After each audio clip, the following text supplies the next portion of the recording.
All right, well, I'd like to welcome everyone to the webinar. Today, I have the distinct pleasure of introducing Dr. Yetur, who's a senior GYN pathologist from LabCorp. She's been familiar with this technology for over a decade. She's not affiliated with our company, as she'll explain. I'm Dr. Lonke. I'm a practicing OBGYN, a professor of OBGYN at UCI, and I'm the founder, CEO, and I'm the developer of this technology. I felt that we should introduce Dr. Yetur and let you know that she's board certified in anatomic pathology and cytopathology, where she did her internship and residency and fellowship. She's an extremely experienced cytopathologist and histopathologist. She's been doing minimally invasive biopsy interpretation for quite a long time, even way before I met her with a predecessor product that we developed back in the 90s. And she's very interested in women's health and very dedicated to the patient care experience. So I thought that before we did the how do you read the slide and how do you interpret these specimens, we tell you from the beginning how they arrive in the lab. So this is an overview of the Kylon technology that broadly biopsies lesions on the cervix to be brought to the lab.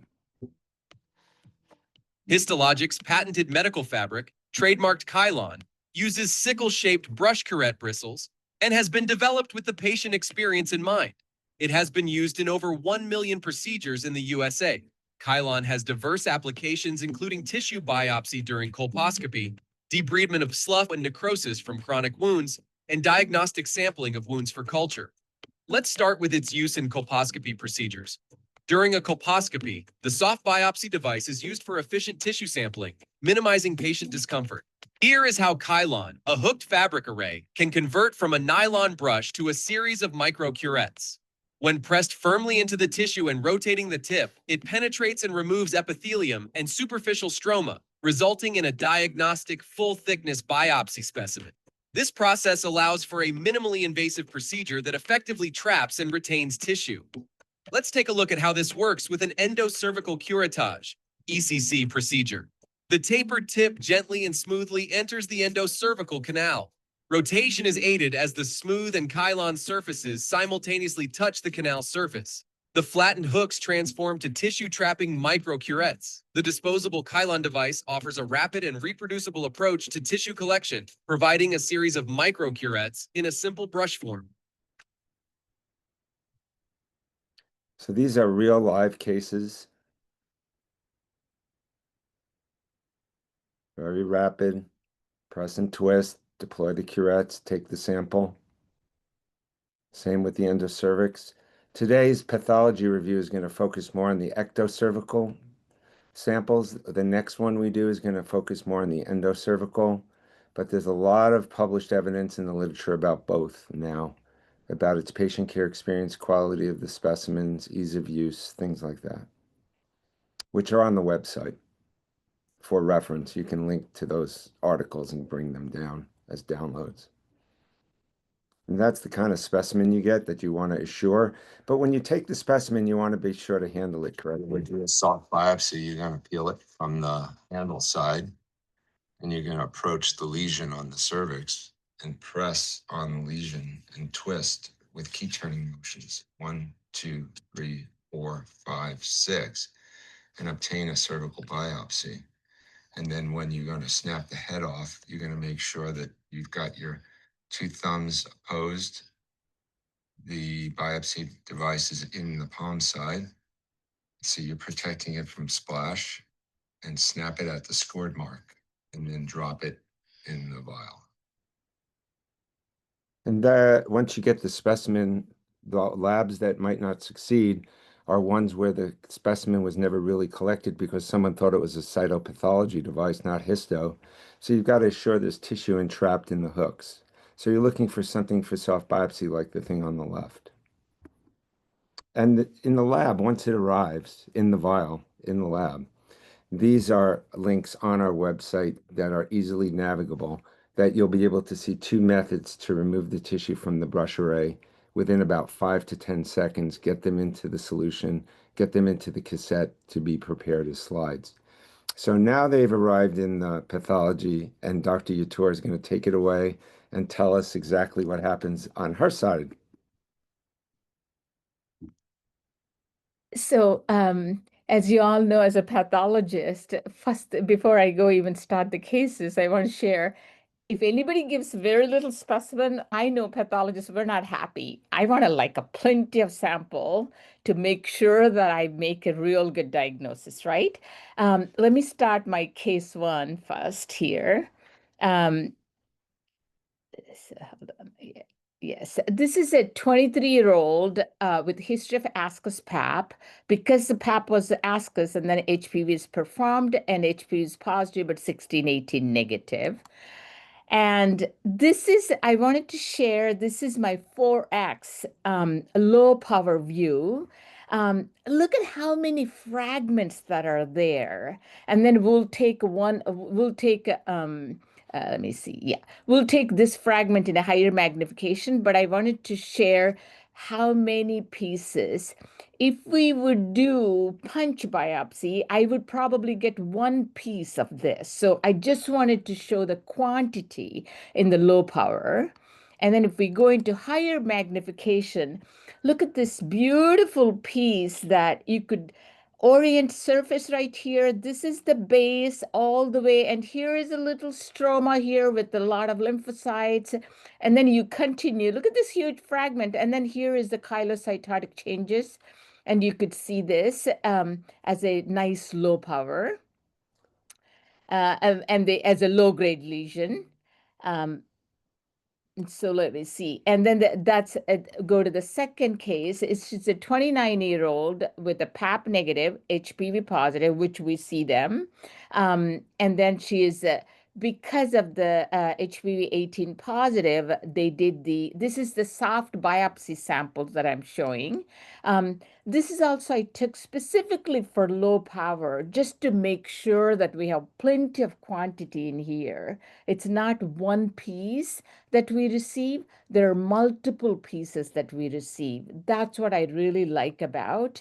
And also because of this, I think we actually reduce or eliminate target error. If we do the punch biopsy, we do 2 millimeter punch, just that focus.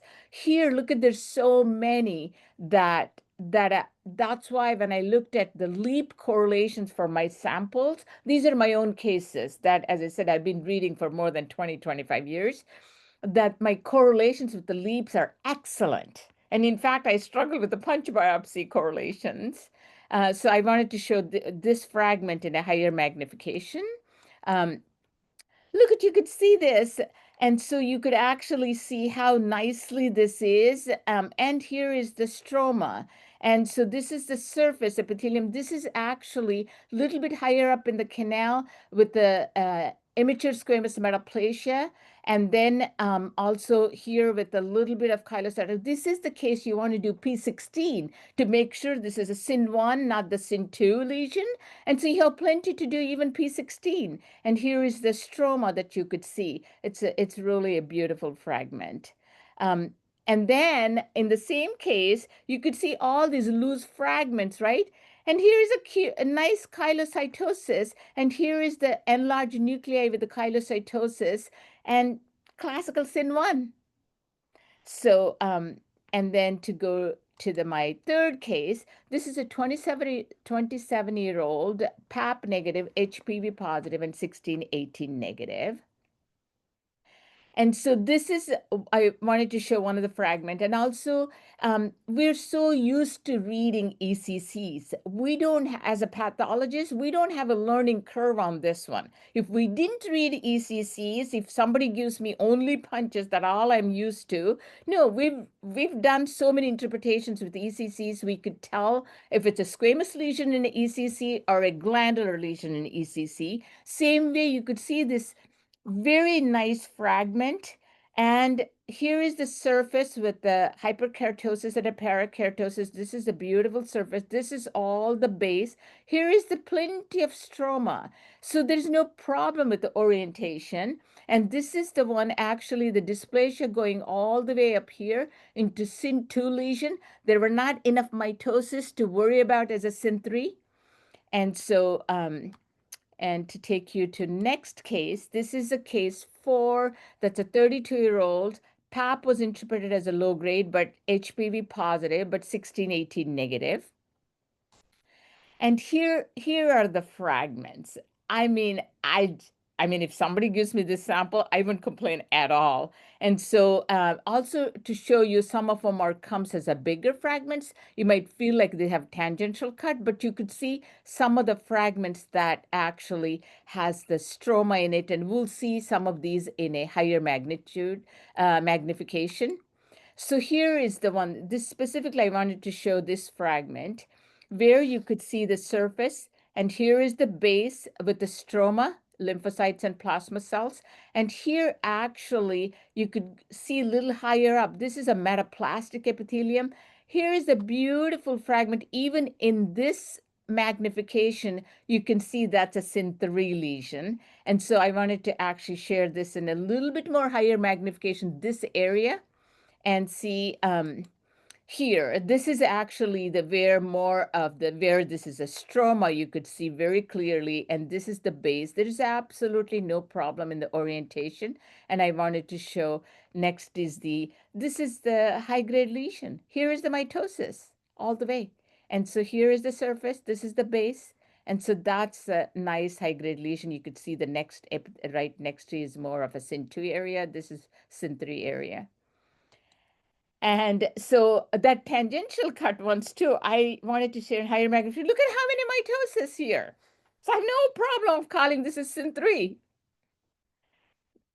And so, and then also I added another case with excitement with I wanted to show you another case of mine with the high-grade lesion. Look at this huge chunk. And here is the base and the almost full thickness dysplasia, SYN3 lesion. And this is in a higher magnification. You can see the mitosis all the way up here. And so this is just a clear cut. And I have a couple more really, really interesting cases. As I said, that's why I love my OBGYNs that gives me this beautiful samples. Can I just say something real Sure, quick? sure, sure. Neil added. All those cases had HPV. They weren't 16/18. Some No. of them were an abnormal pap smears. Yes. Yet they were SYN3. Yes, that's an excellent point. Histo-colpo-pathologic correlation. The key is targeting error, getting a very broad sample, making sure you don't miss the lesion. Yes. But once you get the lesion, people worry, how could something so gentle be so diagnostic? That's why we're focusing on the ectocervix today, and next time we'll do the endocervical. Right. That's yeah, because mainly I just wanted to share that these are my own personal cases, and also some of these cases we presented at ASCCP, some of these. So this is actually surprising. And in fact, if I didn't see, I would have been very skeptical too. Really? Could you really make a diagnosis with a soft biopsy? Really? Sure, I had a couple of cases of my own. So this is a 31-year-old. PAP was interpreted as HSIL, and then HPV positive and HPV 16 positive in this case. This is the PAP. I didn't include PAP for all those because today we're focusing on ectocervical lesions. You could see the PAP. This is called as a high grade based on this little polys and stuff. They were a little more concerned, and then the OBGYN did the colposcopy. Look at the huge chunk. I mean, especially in the cancer cases. And the other thing I wanted to mention, in high-grade lesions, the problem I get with the punch biopsies, because high-grade lesions, cervical cancers are very friable. Surface really falls off, and I don't get the actual surface that much on a punch. Here you grab everything on those Velcro little hooks. And so look at this huge area. And I wanted to show you this in a higher magnification, because I want to show in low power the quantity of the tissue. Look at the higher magnification. Here is the atypical mitosis. And here's a mitosis. So look at how many mitosis. There's absolutely no problem calling this as it's a microinvasive. She's going to take me to LEAP and then do the full thing. So all she's looking for is, Praveena, tell me what this is. I am 100% sure this is a cancer. That's all you have to say it, right? And so, and then I want to take you my last case. This is a 41-year-old. We call PAP as atypical glandular cells.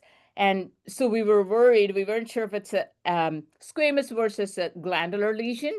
And then she's HPV positive, 1618 positive. And here is the soft biopsy pieces. What? These are like so really, I mean, it's even in low power. And then you could see the actually ectocervical pieces that are actually, you could orient. There are pieces there. This is what I get in a punch. These fall soft. That's where I actually have a problem with the punch.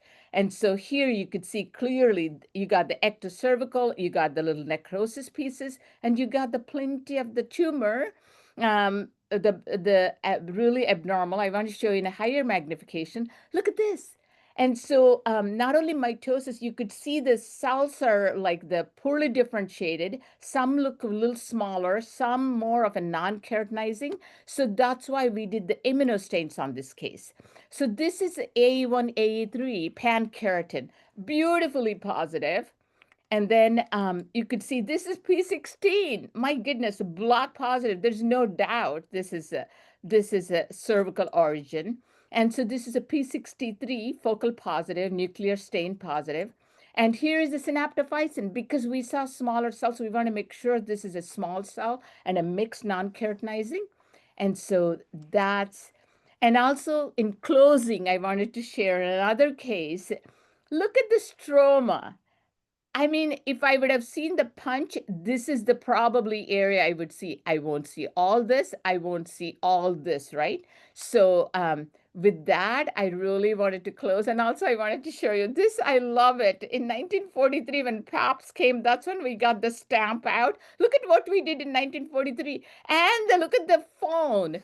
And so now with our Apple phone, I still don't want to really get stuck, and I really want to do what's best for the patient. And especially, as I said, we don't have a learning curve from punch biopsies to bringing to soft biopsies. I don't see any problem with that. With that, I wanted to see if you have any comments or questions. Praveena, Thank you you should very do your much. disclosure. Oh, yes. Oh, yes, definitely. I have absolutely no financial connections or no conflicts of interest with the histologic. This is just purely as a pathologist. These are my own cases. Yes. That's why she called Kylon Velcro. So she's definitely not affiliated with the company, because we have like 14 patents on the sickles instead of the hooks. And that's what makes them curettes that dig in and grab the tissue. So we have quite a bit of attendance. So we're going to open it up to questions. And comments and yeah. Comments or anything. We have one question in the chat, Dr. Lonke. Would you like me to read it out to you guys? Yes, yes. Which diagnostic tools or techniques are considered the gold standard for accurate gynecological pathology results? So for colposcopy, gold standard is a punch, the biopsy, right? Like after PAP, gold standard is a colposcopy biopsies. It's not necessarily punch biopsy. You need a biopsy material. With the Kylon or punch, that's not any different. All I need is who gives me the plenty of sample. If I have a PAP, that's the diagnostic. Biopsy is a diagnostic. Histopathology, not cytopathology, I think is what you're getting at, right? Yes. And we're being included in the American Society of Colposcopy training courses now as an alternate way to take diagnostic samples of the cervix. So the patient care experience matters. Patients fear the procedure. I'm reading a lot about self-collected HPV testing. Right. But what happens when they get positive? They're still afraid to go to the doctor. So, maybe it's a little bit less fearful to go and do it if they know that there's something gentler. Right. Yeah. So that's, as far as the gold standard, a biopsy is the gold standard to treat someone. Just like a mammogram wouldn't be a gold standard to do a mastectomy. You need a punch biopsy. You need a needle biopsy. Needle biopsy. Yeah. Right. So histopathology is the gold standard. Right. We have another question. How do we Sure. connect you with our pathology labs? I have wanted to use your tools, but I'm not sure if our lab will be able to process these samples. That's an excellent question. Let me answer, and then I'm going to have Dr. Lonke add that too. As a pathologist, we actually did, I think Dr. Lonke has on his side how to process and collect. As I said, any any of your lab that's processing ECCs, this is very similar to that. Even for our technologists, the grocers, we train them. It's a very simple. And there is a little clip, and it's very easy. And also, I'm going to leave my information. I love to talk to any pathologist, any lab wants to do this. As I said, now we're going so patient-centered practice. I really wanted to have people take advantage of this. Yeah, and we're used to this. We have like over 50 labs are doing something with this now. Independent labs like your community lab that's not affiliated with the university, middle and large size labs, um, government labs, HMO labs. My pedigree is Kaiser Permanente, and independent of me, they got brought into my system of care. I use them in my practice. The University of California, where I teach, things like that. So yeah, it's very available. We have great onboarding. We have great training tools. There's a lot of published evidence. There's a research summary on the website itself. And any of the papers, you can ask for resources for those. But there's quite a bit of evidence now that this is an alternative to cutting tools. We have another question in the chat. Can digital pathology and telepathology improve diagnostic consistency across different institutions? Absolutely. That Yes, that's that where the way we're going. Yes. okay, so Excellent I'll question. explain that. Mhm. So the NIH took these product all over the world, and the PAVE project, there's another one called Cascade. There's a couple of independent projects. University of San Diego is doing it down in Brazil, and they're all over the world. And how do you think the quality assurance is done? The local pathologists are telecommunicating with world experts to overread cases in some cases. So telemedicine is the future. Remote pathology, it's high quality. The images that you just saw that Dr. Yetur went through, they're all digital images. They're very interpretable. Do you Yes. agree? Oh, yeah, Yeah. absolutely. And in fact, we're trying to do digital on cytology, especially if you give this big fragment. It's so easy to interpret digital. Yeah. And the resolution is excellent now. Yeah. Any other questions? Those are great questions. I think where are we for time? Wow, we went. No, Dr. Praveena, would you like to put your email or your phone number into the chat so everyone has your contact information? sure. Or do you have a slide that has that information that we can go back to? Um, I think the original slide doesn't have my contact information. Um, but Okay, Zohal, I'm gonna say something. sure, Um, After the webinar, everyone who attended, I believe, gave us their email address, we'll send it. and we're going to give you a follow-up. There's going to be a follow-up one on the maybe the more groundbreaking endocervical curettage version of this that, the evidence is coming in on it. I'm not gonna pre-report it, but think of it this way, the endocervical brush, instead of going in and out like a curette where patients, it's actually Correct. rotational. Mhm. So it's taking a 360-degree sample. The insufficient rates in the publications are very low compared to the working curette brush extraction method. And it's changing the landscape because maybe there's not enough of that being done. As far as the contact information, We'll send we're it. gonna we're gonna record. We've recorded this so that we can put it as an enduring webinar on our website. So any of your colleagues that didn't get to see this, all they have to do is go to a landing page and fill out some information so we know that they're actually clinicians and not someone who's not a clinician, and or a pathologist or a gynecologist or any other nurse or physician, and they can get a link to go and watch this. And Dr. Yetur will send all her information as well. Yeah, we'll send my contact information, phone number, and email, all that stuff. We actually have one more question. What Sure. quality assurance measures are essential to ensure reproducible and precise pathology results? So the best quality that I actually, Neil, you can add anything Yeah. because I'm not a pathologist. right, but the Dr. Lanki is such a great OBGYN, a long-term practice. But for me, as I said, me too, I've been practicing pathology for a long time and trained at USC and UCI programs. The way that I look at quality and the way that I actually collected the data, and whether it's a punch biopsy or a soft biopsy, our quality control is we correlate with our PAPs, right? What are the discordance? What are the concordance with the PAP and HPV results and for the LEAP? So that's our quality assurance.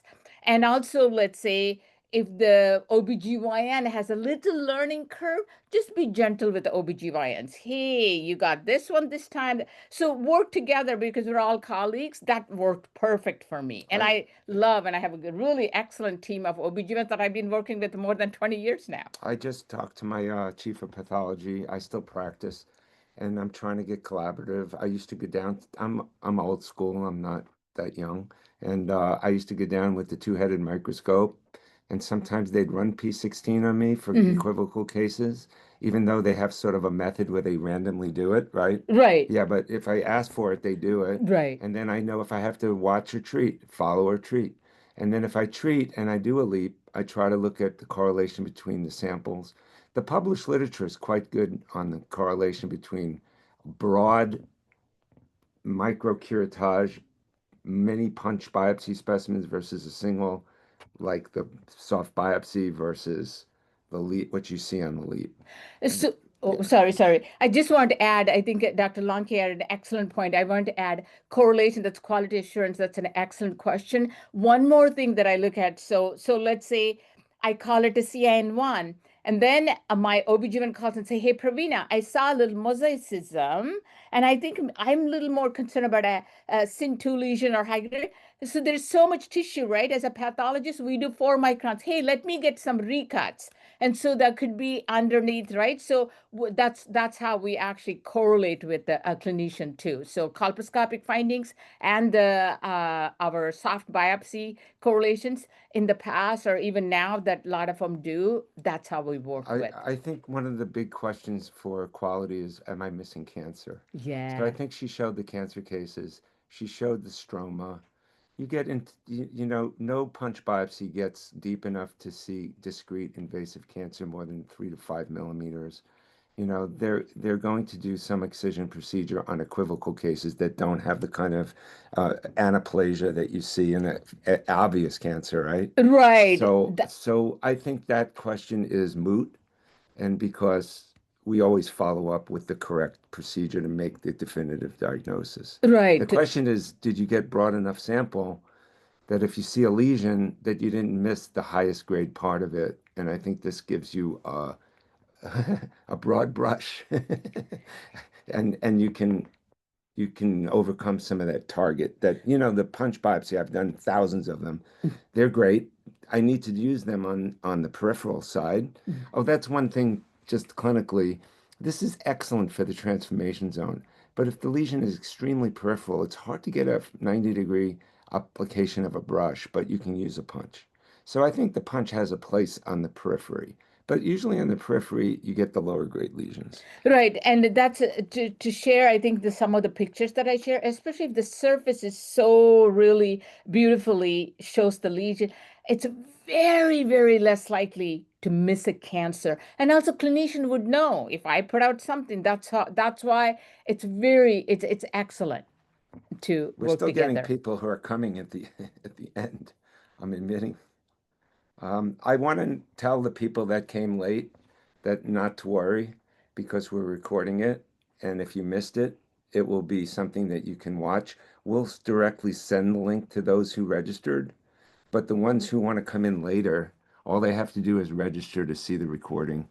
And I really want to thank Dr. Yetur. Oh, Um, she did this on her own time, and she's been doing this since the spiral brush days. right. And now Early it's 2000. Kylon, Mm-hmm.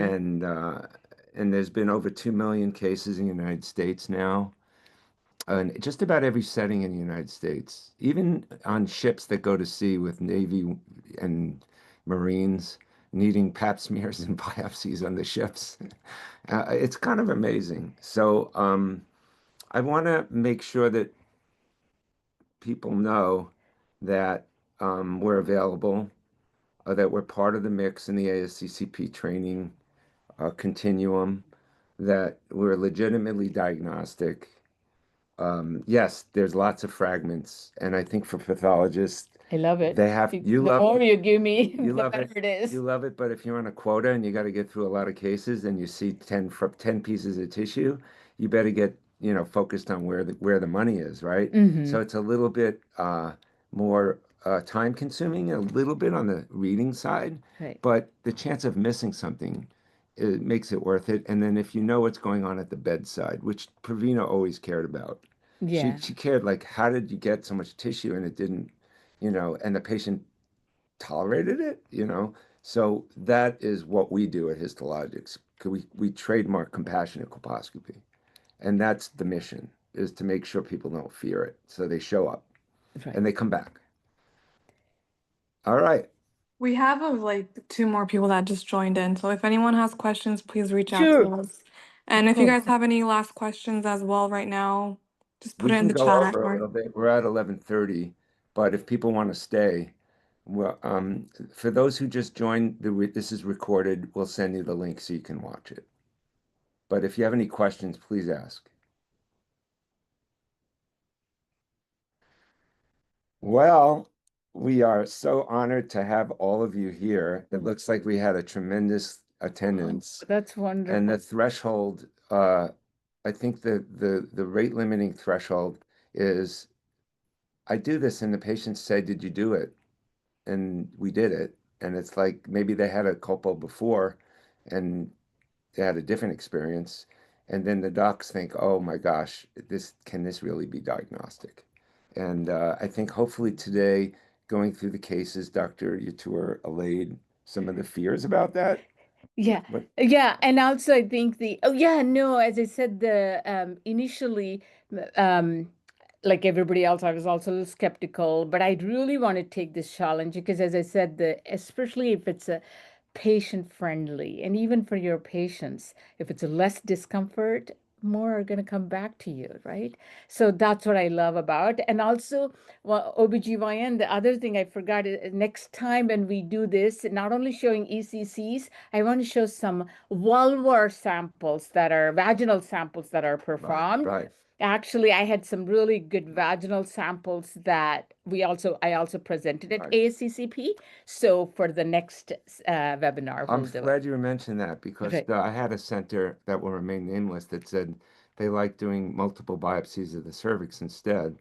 And they just were, and I said, well, what if there's no cervix and it's vagina and they have high risk screening? And vaginal biopsies with punch biopsies, they're daunting because So difficult to do it. especially in perimenopausal or Yes. postmenopausal, it's very hard to get a capture on a punch. Mhm. But with the micro hooks, they do excavate and they can get a bigger sample, a Mhm. broader sample anyway. And you did a Right. abstract that Right. showed that they're highly diagnostic. So we have that up on our website on one of the published abstract posters with actual pictures, if you're interested in looking at that in the meantime. we Every, actually oh, have another question. yes. Sure. What strategies can be implemented to improve communication between pathologists and gynecologists for better diagnostic accuracy? Oh, so that's an excellent question. As a pathologist, I love to hear from the OBGYN.